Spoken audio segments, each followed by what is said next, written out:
My name is James Parker. I'm the executive director of the Parker Theater, and most people who know me well, know me by Jimmy. I'm the youngest of five kids, and so I've been called every name in the book. Um, so when people say, "Hey, what's your preference for your name?" I'm like, it doesn't really matter. I'm used to be calling everything. Tell me quickly, as executive director, because sometimes in community theater that title can mean a little bit different things functionally on a practical level. Yeah. What do you do for the Parker Theater? Yeah, so that is just kind of a title. So I often say that I'm sort of a executive director and creative director of the theater. So my background, because it was a family theater, my background was on the artistic side, and so I started out, doing tech and designing lights and sets and being on stage and directing. I started doing lights when I was 12 and started designing sets at 16, started directing it and writing scripts at 18. And so it's kind of like being in a circus family a little bit that way. Oftentimes I refer it to being on a family farm. So, instead of getting up and milking the cows, you're getting up and you're building a set, or, you're doing something like that instead. So my functionality right now is that um, basically I'm what would be considered to be the top executive over the theater. So as far as managing the administrating the theater, that's my primary function. And then my secondary function is creative director over the theater. So like for example, if anyone is visiting our theater, when we remodeled the theater, I did all the design work for it, picked all the finishes, sourced all the stuff, was the general contractor for it. And as far as the stage goes, I manage the overall design of the stage. So, and that includes doing some of the labor, so lights and set and stuff like that. So those are kind of my two primary functions in the theater. Just give me a quick rundown. Is the Parker Theater a nonprofit? Do you have a board of directors? Do you have a full season? Mm-hmm. Describe your situation. Yeah, so we're a 501c3, so we're federally recognized as a nonprofit.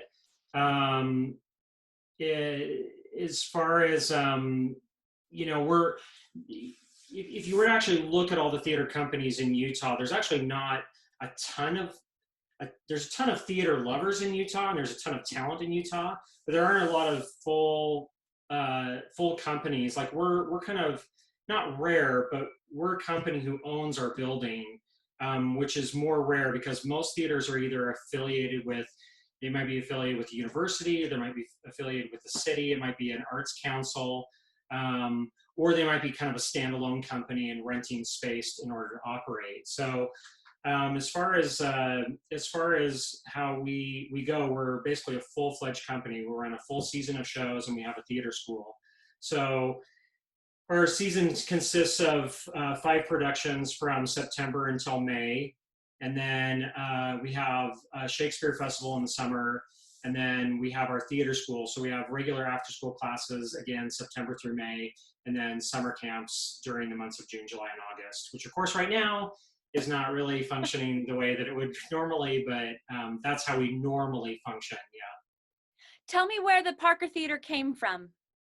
Okay, so my parents, Tom and Joanne, grew up here in Utah, and my dad was a musician, and my mom was a dancer. She actually danced with the original dance company, Virginia Tanner Dance Company. So she was in the original ensemble there. So they both had artistic backgrounds, and when they got married, they moved up to Seattle and just kind of went along with having kids and education. My dad actually became an attorney. And then there were members in the community who were like, hey, you know what, we want to do some theater.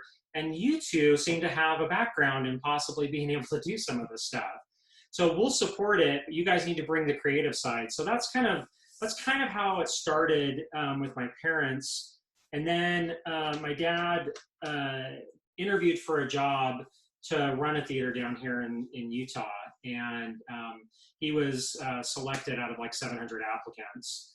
And so that kind of shifted the whole thing with our family, and they came down here and ran that theater. And then after about 3 years, that the the theater changed its focus from being community minded to another focus altogether. And my parents kind of said, "Hey, what are we going to do? Are we going to stay here? Are we going to move back to Seattle?"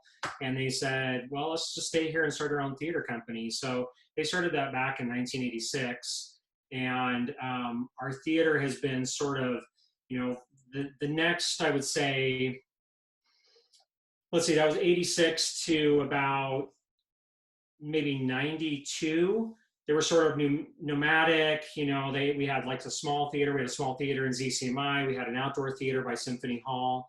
We rented theaters, and it kind of happened that way. And then they found a place to remodel, and were there for 15 years. And the name kind of changed over time. They, weren't sure of the identity or what to call it, and kept changing. And so I moved away from the family business and lived outside of the state for a while. And then I came back in 2011 to take it over, and actually started a new nonprofit organization, but still carrying on the legacy and sort of what they had built. So I've been doing that for the past, what is that? What day are we even in with the coronavirus? But from 2000, no, it was 2007. Sorry, 2007 to now, so almost 13 years. Yeah. At what point did the Parker Theater have that name? Just recently, we announced it this last November, and again, it's kind of been like this identity crisis, because my parents always, and as a family, we always felt like it was family theater, but within those name changes, it was trying to find a niche within the community.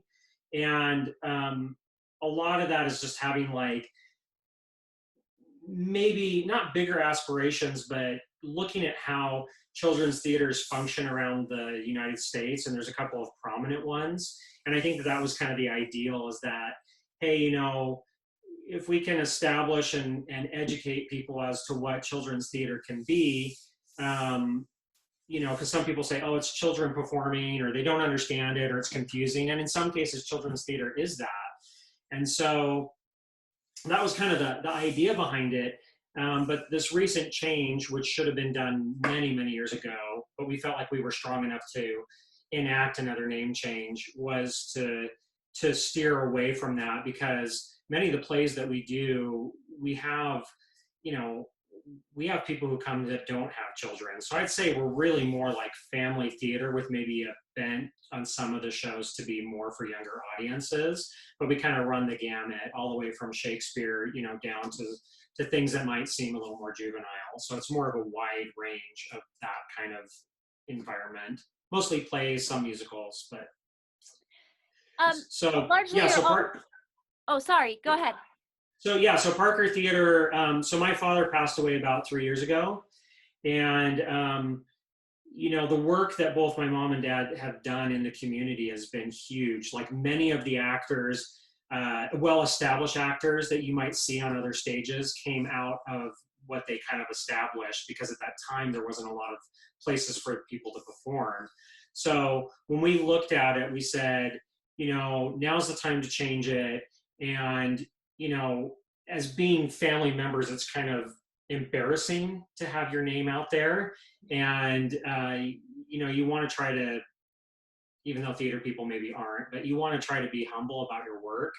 And so, but when we looked at it and discussed with our board of directors, everyone just agreed that a name change was important, in that it made the most sense to honor the legacy that's been built over 34 years, just to put the name on it. So that's kind of where we just like, okay, this is kind of scary, or it's kind of weird, even seeing it up on our marquee or on our front doors. I'm like, this is weird, but it's a good thing, and it's the right thing to do,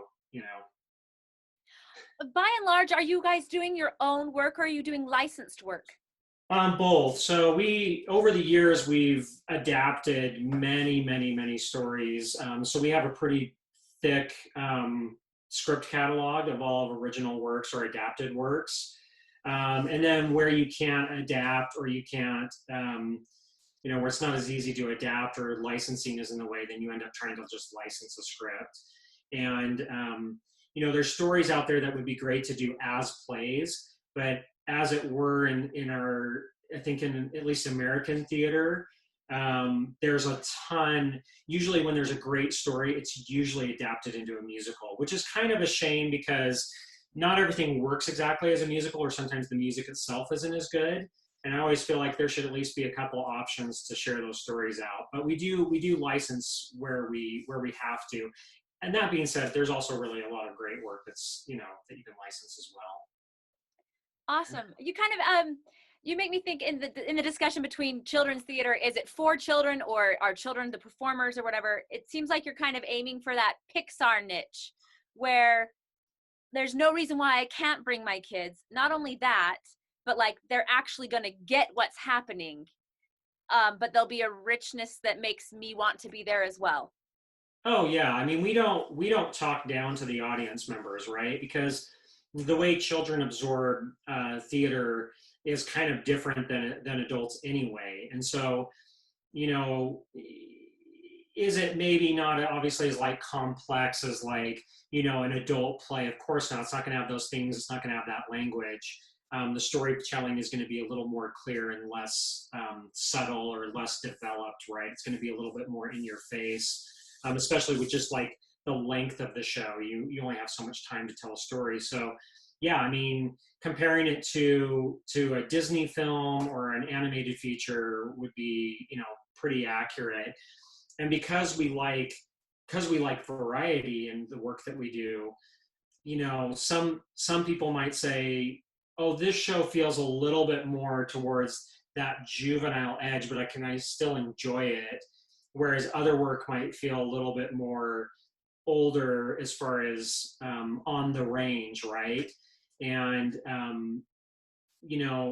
that's where like especially parents need to be, pretty well inform themselves about the stories and what they're going to see, because we don't steer away from, we avoid language and we avoid some things, but like in the case of like a Treasure Island, yeah, there's people that die in the show, like there's death in the show, and there's emotion and there's anger and there's all these other things, but kids do a pretty good job at like understanding that, especially if a parent is keyed into that to begin with, and using it as a discussion as opposed to hey, I have this like line in the sand of what kind of content I want my kid to see or not see. You can use that as a learning experience, like, why is the bad guy a bad guy? Why did he do that? Or, why did that person have to die or whatever? And to be able to have those discussions is important, because if you're not doing that, then it really is just kind of frivolous entertainment, which we do as well. But,